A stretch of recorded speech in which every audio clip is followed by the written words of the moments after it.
The stories you are about to see are real. The rewards up to $5 million are real.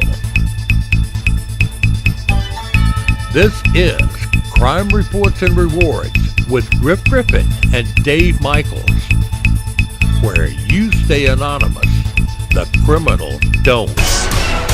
The Richmond County Sheriff's Office is offering a $5,000 reward in response to an armed robbery that occurred on Monday, July 7th. The armed robber held two people at gunpoint while they robbed the BP at 2061 Gordon Highway. The suspect is described as a black male between 5'6" and 5'8" in height and weighing about 130 to 140 pounds. He was last seen wearing long plaid shorts, a black hooded sweatshirt, and a camouflage scarf over his face. He was armed with a silver semi-automatic handgun. The suspect then fled in a newer model green Chrysler 300. The Sheriff's Office and the North Lake BP station is offering the reward for information leading to the suspect. If you know where this armed robber, described as a black male between 5'6" and 5'8", about 130 to 140 pounds, last seen wearing long plaid shorts, a black hooded sweatshirt, and a camouflage scarf over his face, also armed with a semi-automatic handgun and last seen getting into a newer model green Chrysler 300, then please call the Richmond County Sheriff's Office, Crime Stoppers at 800-222-TIPS, or email and text your tips to tips@AugustaCrimeStoppers.org, where you remain anonymous and unrobbed. An Augusta man was shot on Dover Street. An Augusta man was hospitalized after police say he was shot in the arm about 4 p.m. on Monday, July the 7th. Richmond County Sheriff's deputies were called to the 2500 block of Dover Street in reference to an aggravated assault wounding of one person. The victim reported a Chevrolet Impala with Michigan tags pulled up in front of his house, where a black male with dreads, who the victim knew as Jay, offered televisions for sale in his car. When the victim reached the vehicle, a second black male exited the vehicle brandishing a black 9mm semi-automatic handgun and fired about 4 shots before fleeing the scene. One of the bullets went through the victim's bicep and grazed his right cheek. Deputies later found 3 spent bullet casings. The suspects were last seen heading south on Sheraton Drive. If you know where these dread-wearing, armed and dangerous black male shooters may be, please call the Richmond County Sheriff's Office, Crime Stoppers at 800-222-TIPS, or email and text your tips to tips@AugustaCrimeStoppers.org, where you remain anonymous and unshot. Richmond County Sheriff's deputies report 16 guns and a bunch of ammo were stolen from A1 Jewelry and Pawn, 3036 Deansbridge Road at 3:50 a.m. on Saturday morning. Investigators found that the front door and window and a large display case had been broken into, and 9 shotguns, 7 rifles, unknown amounts of 12-gauge shotgun ammo, 22 caliber ammo, and an Xbox 360 were stolen. If you've watched Crime Reports and Rewards since 2010, you may remember they were offered help. They refused it, and now this. This is the same outfit that said they don't need help stopping crime. Now they've left how many guns and how much ammo out all night behind glass that anyone could come along and break? What could go wrong?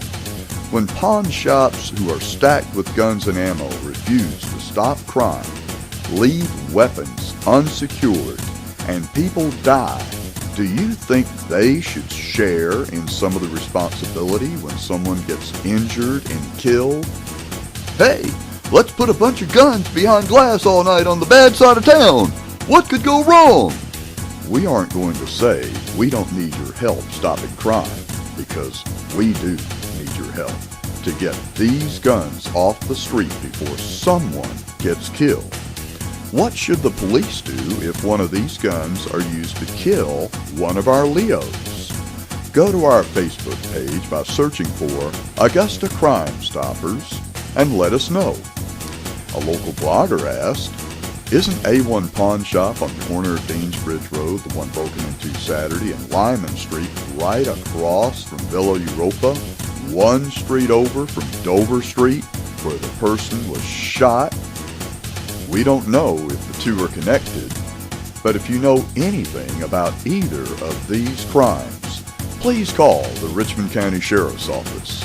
Crime Stoppers at 800-222-TIPS, or text and email your tips to tips@AugustaCrimeStoppers.org, where you remain anonymous and keep your guns. And now, this Crime Reports and Rewards special report. This week, Crime Reports and Rewards got the biggest and most pleasant surprise we've had since we started in 2010.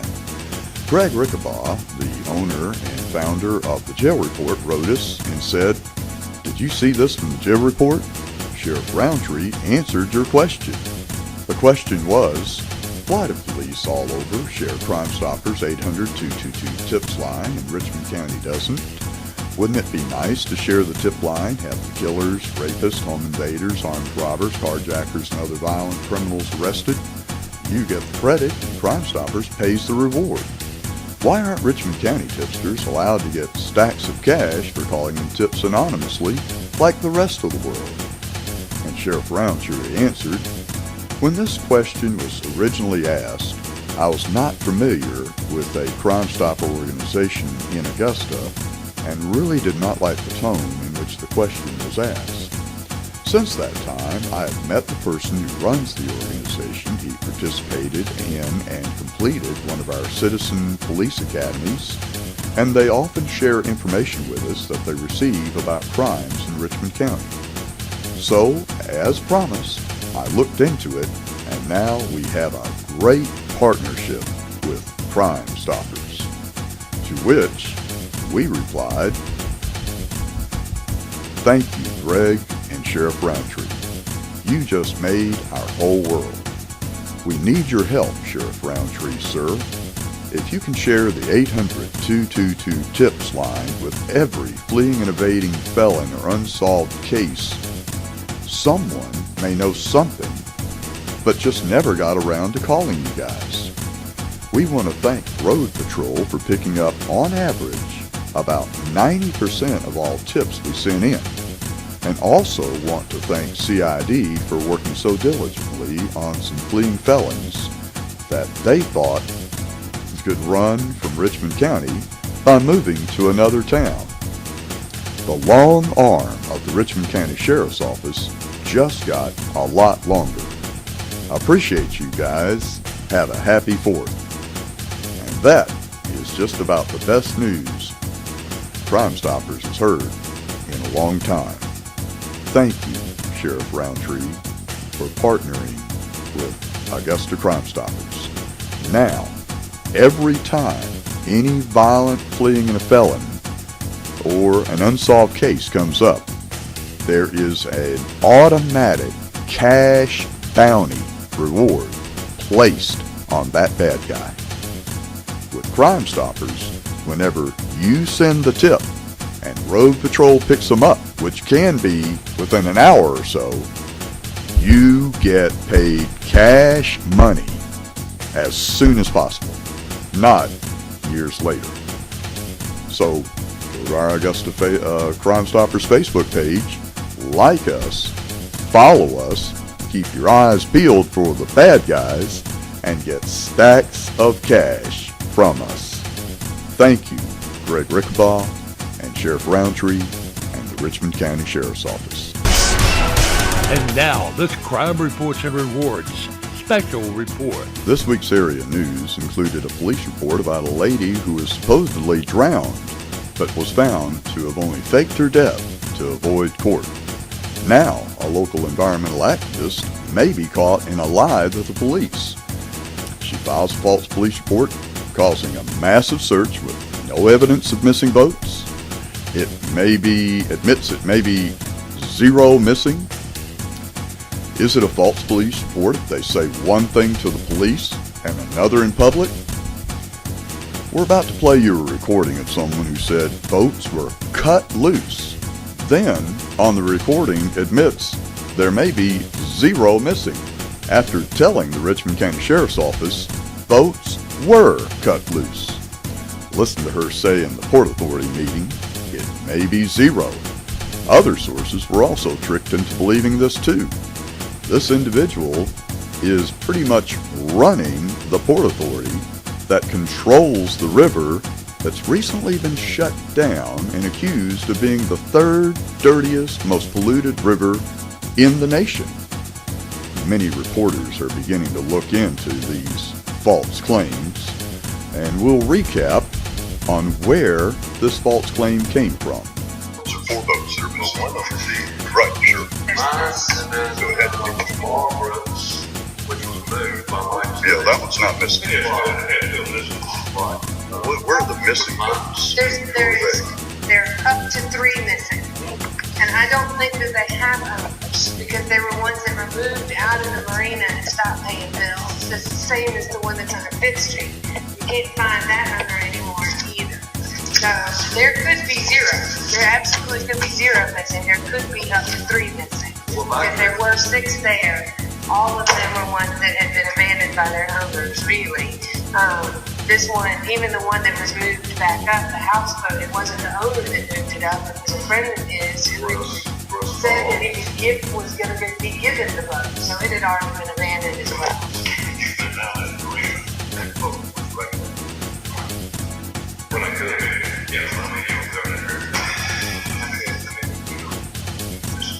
Well, the day that Mike and Steve pulled up, which was probably at this point on 6 weeks, well, I can tell you what it was. But anyway, it was, within the last 2 months. So we They had can't. pulled the house, crazy, I think Margaret's houseboat was there. There was another houseboat there. And then there was some kind of fishing ski that belonged to a black gentleman, and I introduced myself to him. And I can't remember his name, but he was really nice. He said the boat belonged to a friend of his or a family relative who had some, I think physical issue. Okay, well at that point there were 3, and one of those 3 is down there in the floating marina dock. Yeah, it's not Correct. I think it was the black gentleman there. They got it out. So it may not be missing also. Correct. And he moved it. It wasn't cut loose or disconnected or anything. Okay, so we're going to scratch that. That's not a missing boat. Well, I mean, we're assuming that the boat she's talking about are these boats, so I don't even think you can make that assumption. Because there were boats that were coming and going there, whether they were people just exploring for a little while or We'll recap with WJBF reporter Dee Griffin, who wrote, several boats are aimlessly floating along the Savannah River after being cut loose from a dock. A boat that was also claimed to be cut loose now sits at the dock again after some staff found it stuck along the river, which actually, in fact, that boat was not stuck along the river.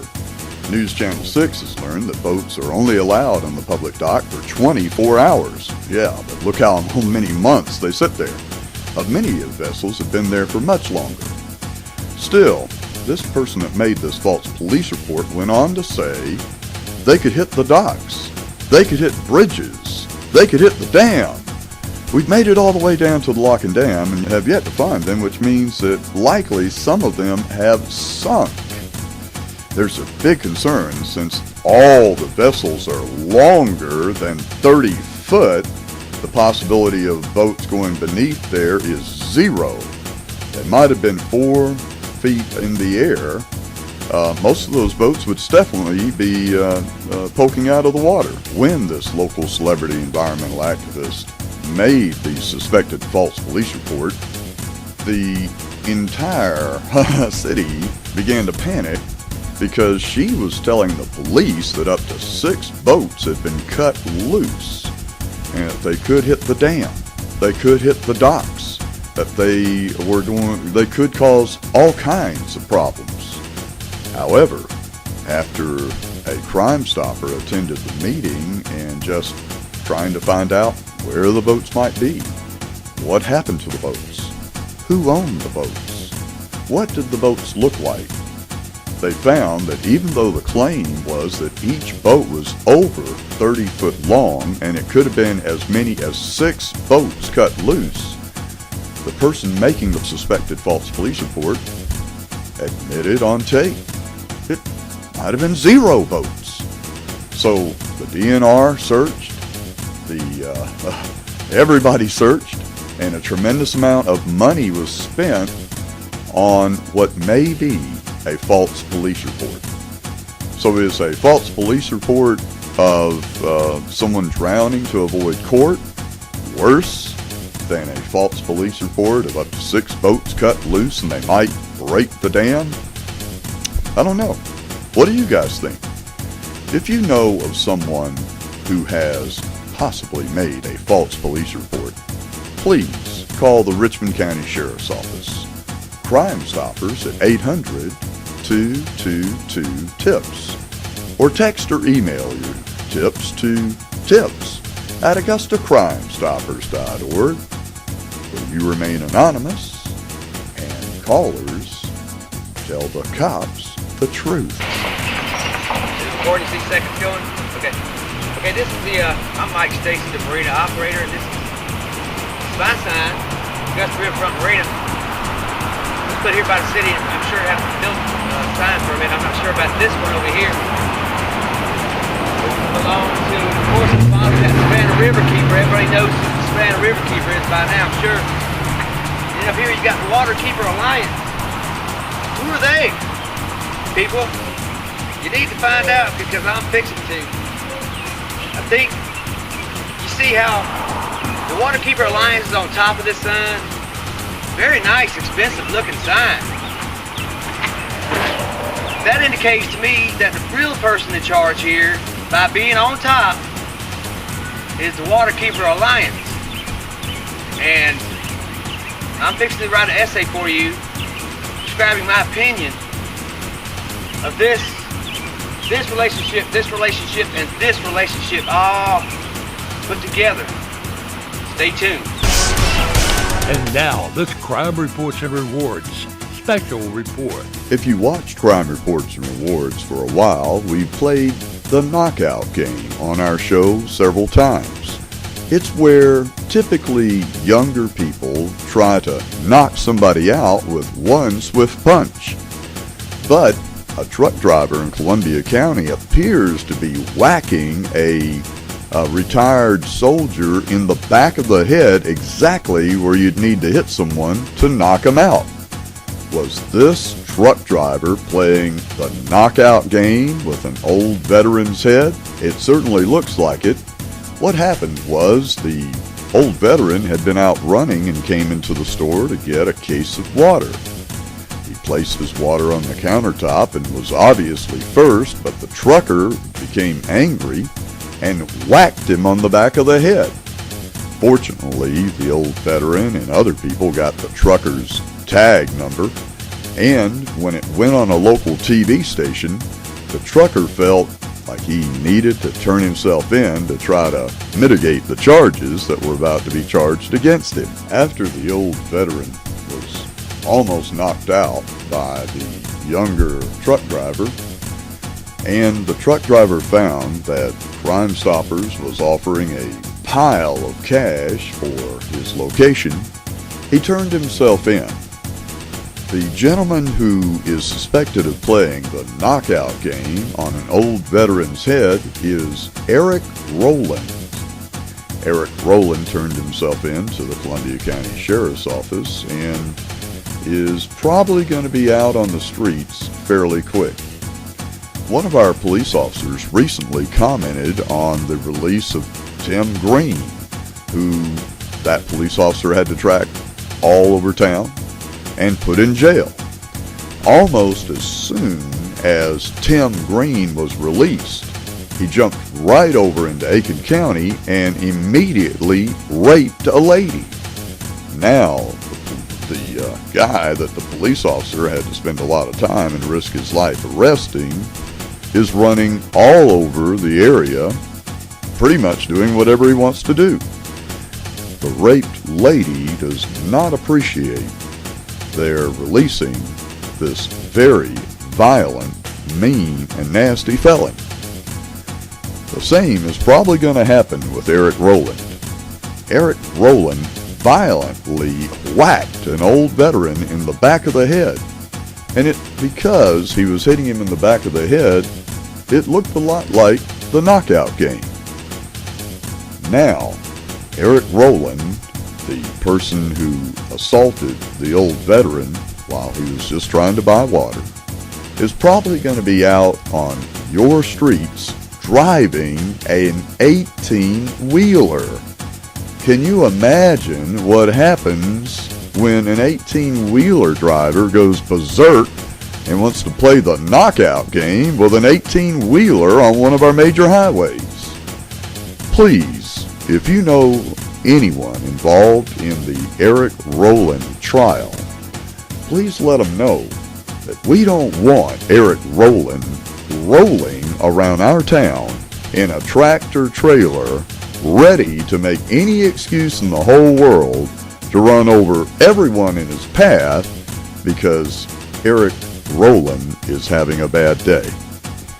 If you see Eric Rowland or any of these other people that go to jail and get right back out doing bad things and being violent, please call your Richmond County Sheriff's Office or Crime Stoppers at 800-222-TIPS, where you remain anonymous and unknocked out. And now, this Crime Reports and Rewards special report. The Justice Department today announced a multinational effort to disrupt the Game Over Zeus botnet, a global network of infected victim computers used by cybercriminals to steal millions of dollars from business and consumers. In a separate action, U.S. and foreign law enforcement officials worked together to seize computer servers central to the malicious software or malware known as CryptoLocker, a form of ransomware that encrypts the files on a victim's computers until they pay a ransom. Victims of Game Over Zeus may use the following website created by DHS's Computer Emergency Readiness Team for assistance in removing the malware. That address is www.us-cert.gov/GameOverZeus. Game Over Zeus is the most effective botnet the FBI and our allies have ever attempted to disrupt, said FBI Executive Assistant Director Anderson. The efforts announced today are a direct result of the effective relationships we have with our partners in the private sector, international law enforcement, and within the U.S. government. The borderless, insidious nature of computer hacking and cyber theft requires us to be bold and imaginative, said U.S. Attorney Hickton. We take this action on behalf of hundreds of thousands of computer users who were unwittingly infected and victimized. An investigation identified the Game Over Zeus network as a common distribution mechanism for CryptoLocker. Unsolicited emails containing an infected file purported to be a voicemail or shipping confirmation are also widely used to distribute CryptoLocker. When opened, those attachments infect victims' computers. You may have received emails asking you to open a .zip file. If you have opened a .zip file, your computer may already be infected and your files could be locked or your bank accounts emptied at any moment. Game Over Zeus, also known as peer-to-peer Zeus, is an extremely sophisticated type of malware designed to steal banking and other credentials from the computers it infects.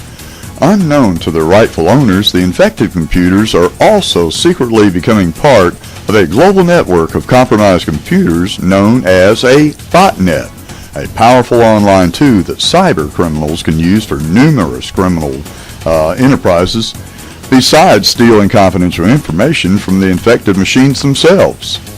Game Over Zeus, which first emerged around September 2011, is the latest version of Zeus malware that it began appearing as early as 2007.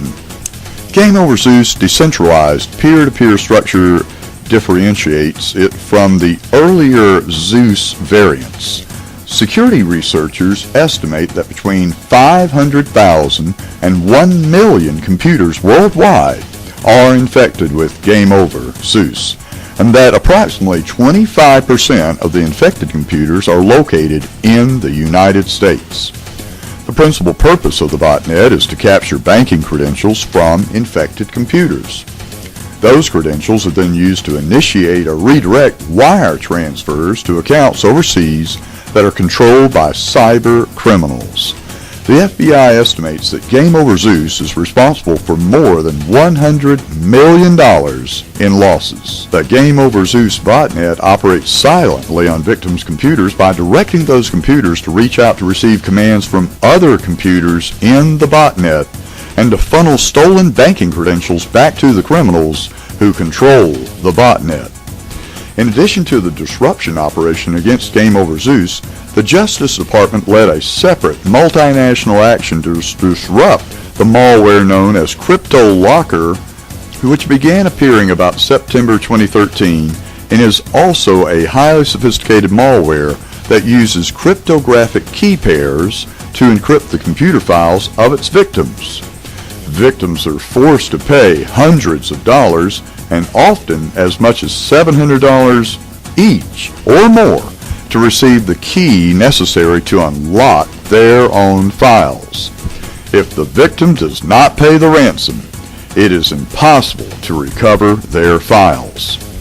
Security researchers estimate that as of April 2014, CryptoLocker had infected more than 234,000 computers, with approximately half of those in the U.S. One estimate indicates that more than $27 million in ransom payments were made in just the first 2 months since CryptoLocker emerged. If your computer has been infected by this malware, please call Crime Stoppers at 800-222-TIPS or email or text your tips to tips@AugustaCrimeStoppers.org, where you remain anonymous and keep hackers out of your computer. Richmond County Sheriff's deputies are searching for a Cadillac Seville following an automobile theft Tuesday in Richmond County. The license plate reads PMK8681. If you know who the individual or individuals are that stole this caddy with license plate tag PMK8681, please call the Richmond County Sheriff's Office. Crime Stoppers at 800-222-TIPS or email or text your tips to tips@AugustaCrimeStoppers.org, where you remain anonymous and keep your caddy. You've been watching Crime Reports and Rewards with Griff Griffin and Dave Michaels, where you stay anonymous. The criminals don't.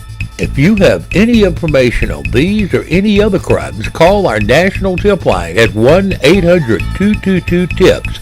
Well, you'll stay anonymous and could get a cash reward. You can see this or any other episode of Crime Reports and Rewards on the web anytime at crimereportsandrewards.com. Crime Reports and Rewards is a production of Michaels Media.